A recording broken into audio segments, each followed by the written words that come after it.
What's up, Sala Peeps? Napansin mo ba parang araw-araw may bagong AI tool, bagong app, bagong sistema?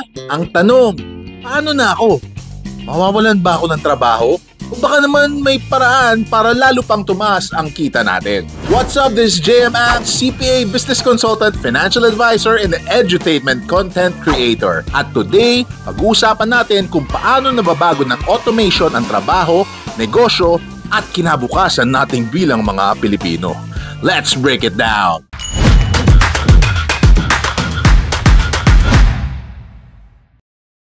Kwentuhan lang okay? Number 1, hindi ikaw ang papalitan, kundi yung task lang. Tandaan, task lang ito, magkaiba po yun sa tao. Dati ako mismo sobrang OC sa encoding, time in, time out, overtime hours, pero nung sinimulan namin gumamit ng mga payroll systems, alam mo ba kung ano-ano lang ang role ko? Ako na ngayon yung taga-analyze ng data, understanding where it comes from, and hindi lang taga-type. Hindi ka papalitan ng sistema, hindi ka papalitan ng robot, pero babaguhin niya kung paano ka nagtatrabaho. At kung marunong kang sumabay, mas madadali pa ang buhay mo. Here's an example. Sa HR, dati manual lahat. Ngayon, may mga Sprout solutions, may mga SAP, maraming different solutions na makikita ka.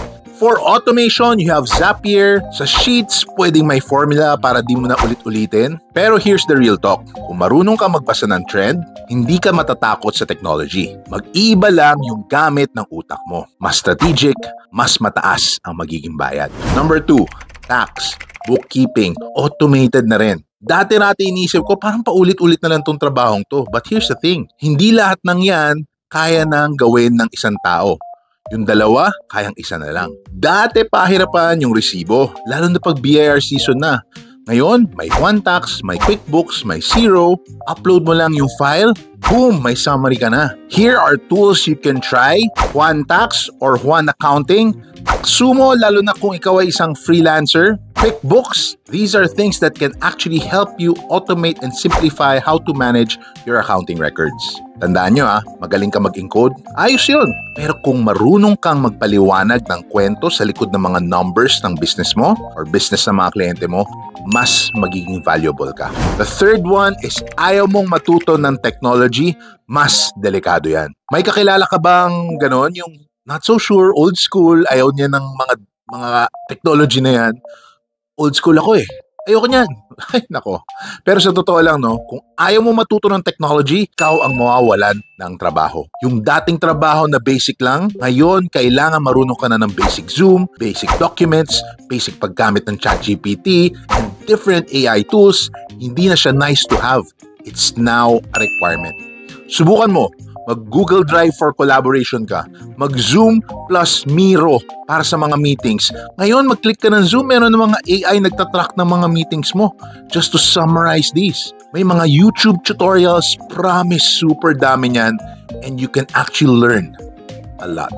Here's the thing, walang nakakaya sa pagtatanong. Pero nakakaya yung laging nagpapa-excuse kasi ayaw mo lang matuto. The fourth one, gamitin ng automation para sa finances mo. Ulitin po natin, automate nyo na po yung finances mo. Pansin mo, minsan ang galing mo mag-budget sa isip mo, sinusulat mo pa minsan sa papel, pero pag may sale, ubus na. Kapag nawala mo yung papel mo, wala na. Kaya gawin mo ng automatic. Mag-auto-transfer sa mga MP2, mag-auto-save sa digital banks, auto-bill nyo na kagad sa paggamit ng GCash, Maya. Basta't nakasetup na, hindi mo na kailangan maging disciplined araw-araw. These automation tools is going to help you understand and execute better in your numbers life. Kaya tandaan nyo, mag-setup ka lang once, hayaan mong pera mo ang magtrabaho para sa'yo. Kung ikaw, seryoso ka na ba sa pera mo? O hanggang scroll ka lang ng paulit-ulit sa mga finance tips? Lahat ng video pinanood mo na. MP2, insurance, budgeting, investing, alam mo na lahat Pero ang tanong, ginagawa mo na ba siya?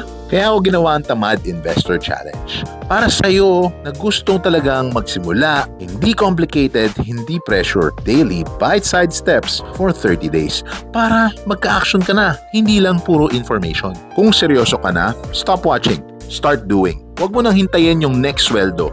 next na taon, yung next life. Your future self will thank you for starting today. No fluff, just action. Tara, let's simplify finance for everyone.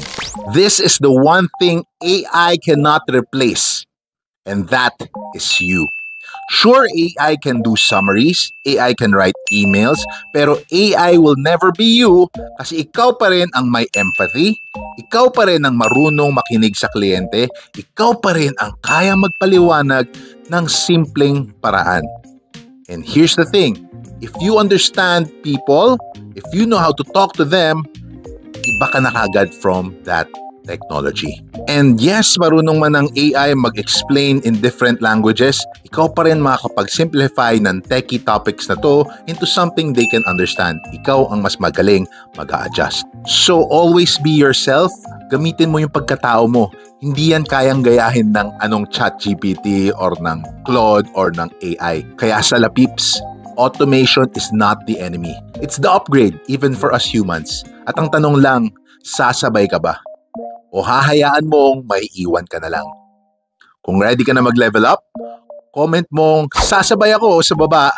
Let's learn tech together. Let's earn better, smarter, and of course, don't forget to like, share, and subscribe.